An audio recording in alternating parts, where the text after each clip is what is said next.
Hi guys, welcome to the channel Achieving Online Freedom. In this video today, I'm going to show you how to fix the problem of not being able to switch accounts on Facebook Messenger.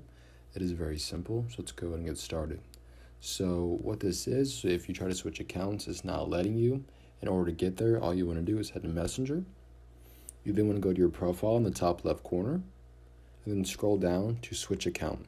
Once you've selected this, you can add accounts, or you can also switch in between accounts. However, if you try to select one and you cannot do it and saying there's a problem, there's a couple ways you can fix this. The first thing you can do is hop out of here, go to the App Store and search for Messenger. Once you have searched it, you then want to see if there's an update. Sometimes if there's an update, something might be messing up, so just check and make sure. However, there is no update right now.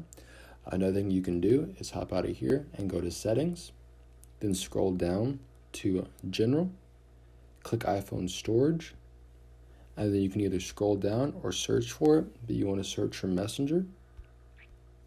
Once you have found it, you then want to offload the app.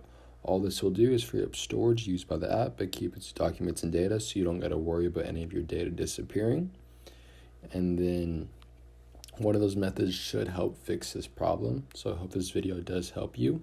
If it did, please make sure to like and subscribe to my channel. I'm trying to reach 1,000 subs by the end of the year, and I cannot do it without your help. Just want to say thank you for watching, and I will see you in the next video.